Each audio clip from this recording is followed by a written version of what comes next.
Welcome back to my channel. ముందుగా channel like చేసి share చేసి సబ్స్క్రైబ్ చేసుకోండి. ఇన్స్టాగ్రామ్ అకౌంట్ కూడా ఫాలో చేయండి. ఈరోజు రైతుల గురించి మాట్లాడుదామని వచ్చాను. రైతుల విషయంలో జరుగుతున్న అన్యాయాలు చాలా ఉన్నాయి తెలంగాణలో. కాంగ్రెస్ గవర్నమెంట్ వచ్చిన తర్వాత విపరీతంగా పెరిగిపోయినాయి. ఏంటంటే రైతు బీమా మిగతా చాలా విషయాలలో రేవంత్ రెడ్డి ఇచ్చిన ప్రామిసెస్ కానీ మిగతా అన్నింటిలో ఫెయిల్.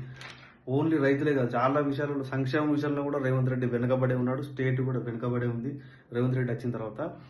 ఇప్పుడు మనం యూరియా గురించి మాట్లాడదాం. అవన్నీ పక్క పెట్టేస్తే యూరియా విషయంలో ఒక యాప్ తీసుకొచ్చింది government, Telangana government. Digital creation ఉన్న ఈ కాంగ్రెస్ గవర్నమెంట్ ఒక యాప్ తీసుకొచ్చింది. అది ఇక్కడ గ్రామీణ ప్రాంతాలలో ఒక యాప్ తీసుకొచ్చి అందులో నార్మల్గా ఒక 60-70 ఏళ్ళు ఉన్న ఒక వ్యక్తి డబ్బా ఫోన్ వాడుతాడు.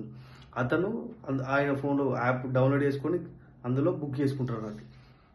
మినిమం జ్ఞానం లేకుండా అగ్రికల్చర్ మినిస్టర్ నేను తుమ్మల నాగేశ్వరరావు, నువ్వు ఈ ప్రపోజల్ని ఎలా యాక్సెప్ట్ చేసినావు? అగ్రికల్చర్ మినిస్టర్ నువ్వే కదా, ఈ ప్రపోజల్ నువ్వు ఎలా యాక్సెప్ట్ చేసినావు? ఇంగిత జ్ఞానం లేదా? మంత్రివర్గం కూడా ఎట్లా యాక్సెప్ట్ అవుతుంది దీన్ని? రేవంత్ రెడ్డి అంటే తెలివి తక్కువ నా కొడుకు కాబట్టి పిచ్చోనికి సింహాసనం మీద కూర్చున్నట్టు ఎలా ఉంటుందో అలా ఉంటుంది రేవంత్ రెడ్డి. అది ప్రూవ్ అయిపోయింది ఆల్రెడీ.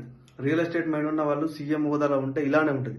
బీఆర్ఎస్ గవర్నమెంట్ ఉన్నప్పుడు ఇలాంటి పరిస్థితులు ఎప్పుడు రాలేదు.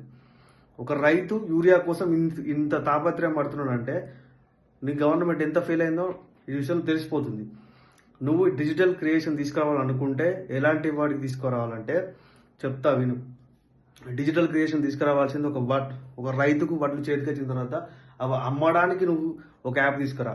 రైతు కష్టపడకుండా ఇంటికి వచ్చి వడ్లు తీసుకొచ్చిన ఒక యాప్ తీసుకురా. అలాంటివి చేస్తే నేను అప్రిషియేట్ చేస్తారు. కానీ ఇలాంటివి చేస్తే గవర్నమెంట్ దుమ్మేసి పోతారు. చాలా తప్పు ఇది. ఛానల్ లైక్ చేయండి, షేర్ చేయండి, సబ్స్క్రైబ్ చేసుకోండి.